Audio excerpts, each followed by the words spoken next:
To make our first mitered square, we are going to cast on 21 stitches. Take your yarn and then tie a slip knot. However which way you do that. Now we have a slip knot to start with.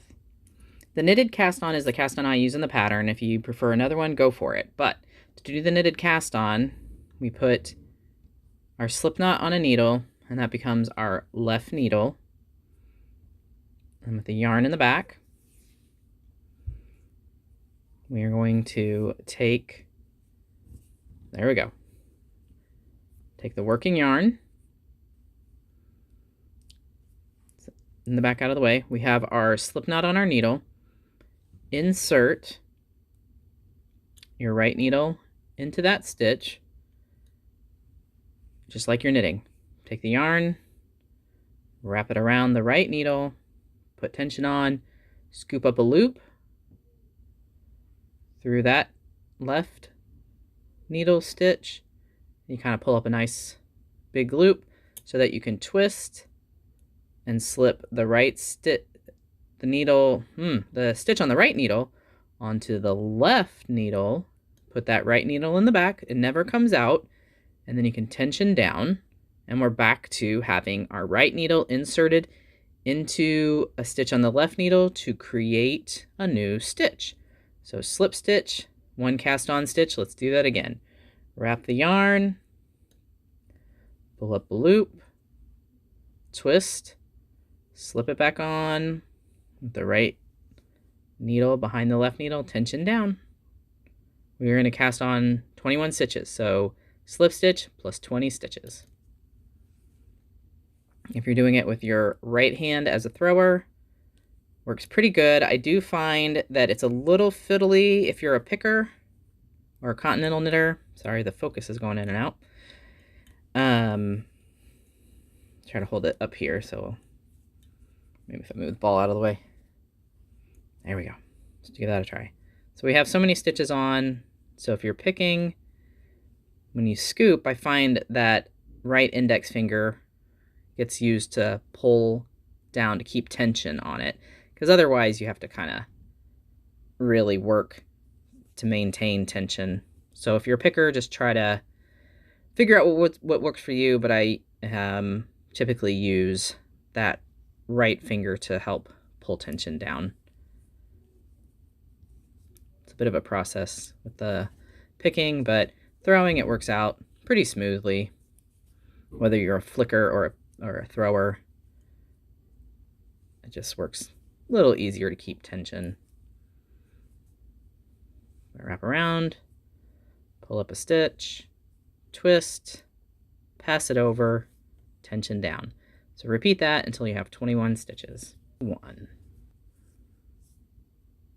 To perform our first row of a mitered square, we are going to knit back across all these stitches. So we have our cast on, and row 1 is a wrong side row. We're just going to knit all the stitches back across. We have knitted all the way back across for row 1, wrong side row. So wrong side rows, every one of them is always going to be knit back across for this particular mitered square. I do have 2 in this pattern. One is do the decrease on the right side rows and knit all of the stitches on the wrong side rows. That's going to create a garter ridge up the center of your mitered square. The other one I have is knit to the middle of the wrong side row, purl the center stitch, knit the remaining stitches, and that will create a stockinette ridge that's very defined up the center of the mitered square. Now let's get to decreasing. The decrease used in this pattern is a central double decrease, or CDD. And what that means is you take 2 stitches, you're going to slip them from the left needle to the right needle as if to knit, and do it together, and then you'll knit the next stitch and pass the 2 slip stitches over. So let's go ahead and do that. For the 21 stitch mitered square, you're going to knit 9 stitches. The center 3 will be decreased, and then you'll finish knitting 9. So let's knit to the middle. I've knit 9 stitches. My center 3 stitches are what we're going to be working with next. As I said, we are going to take right needle, insert it into the next 2 stitches as if they are one, and as if you're going to knit, and then you're going to slip them from the left needle to the right needle together. And what that does is it's going to twist these 2 stitches so that the center stitch of this decrease is going to lay on the top. Knit the next stitch, and now we're going to pass those 2 slip stitches. Sometimes it's hard to get them both, and if you need to, you can pass them one at a time. But get into those first 2 stitches and lift them over the top, just kind of like you would do if you're doing a bind off, which is essentially what you're doing, and lift those 2 stitches over, and that allows that center stitch to fall to the middle. So we've got a stitch on each side that gets tucked behind, and then a center stitch. And it makes a nice, clean, defined edge. A knit 3 together achieves the same thing, but you'll end up with a twisted stitch. So central double decrease. I'll do another one real quick, and then I'll take it out and finish my row. But you're going to knit the 2 stitches together. Slip the 2 stitches as if they're one. Knit 1 stitch, and pass the 2 stitches over there. And if you got it done right, it looks like I might have split the stitch a little bit, and you're set. I'm going to undo this, and I'm going to knit across. I finished row 2. I knit 9 stitches, did my central double decrease, knit 9 more stitches. Now we will turn our work, knit all the way back across to complete row 3. I worked row 3, wrong side row, knitting back across. I turned, and now I'm ready to I'm set up to work row 4, which is knit 8 stitches, do a central decrease, knit 8 more stitches. And let's take a look at that central decrease. You can see that we have that central stitch falling on top, and then we have ridges on either side. And we will continue to have this little textured running up the center in this mitered square. The other mitered square I have in this pattern will do exactly the same, with the exception of on the wrong side rows, you are going to purl that central stitch every time, and that will allow for this central double decrease to create a stockinette ridge up the center of your mitered square. So let's work a few more rows, and then we'll come back and take a look. I'm going to work to the central 3 stitches by knitting across, do my decrease, knit across, turn, and knit back. Let's do that for several rows. I'll see you in a little bit.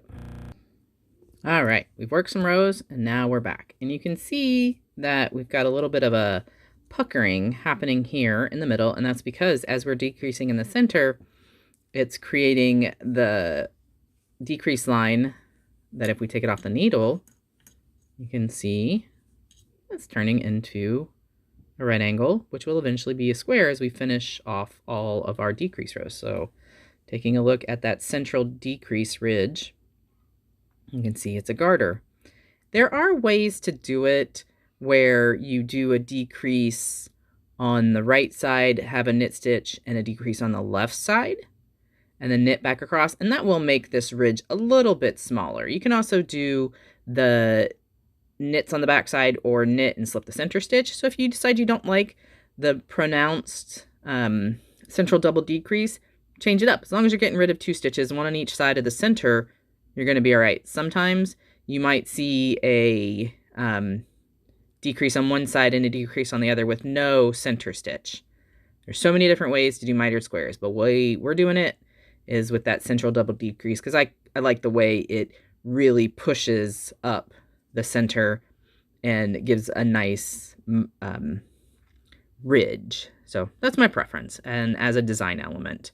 Now let's keep going. So I'm ready to do knit to the center 3 stitches. So I'm down to 1, 2, 3, 5 stitches. So I'll knit 5 stitches, do my central decrease, knit 5 stitches. And you just want to keep maintaining that central stitch. With this particular one, it is a little bit harder to keep a stitch marker in here because you're constantly chewing up the center stitches. You can hook a locking stitch marker into the central one here maybe down low, and that will also designate, say, the front of your work from the back of your work, because when you're working in garter, it is a little trickier to see and know which side you're on. But if you take a look with the central double decrease, it does push a nice ridge up the center. So let's do some more decrease rounds. Knit to the middle, decrease with the central double decrease, knit to the other end, knit back across. I'll see you when there's 3 stitches left. We are now down to 3 stitches. I finished the last row, knit back across, and now we're going to do our final decrease row. And you can see we have a nice little square. So the final decrease, same as before. Slip 2 stitches together as if to knit, knit the next stitch, and then lift those 2 stitches without splitting the yarn. If you need to, do them one at a time. Do one, then do the other. And we're done. So to finish the square off, we will cut the yarn, break it, and go ahead and pull that through.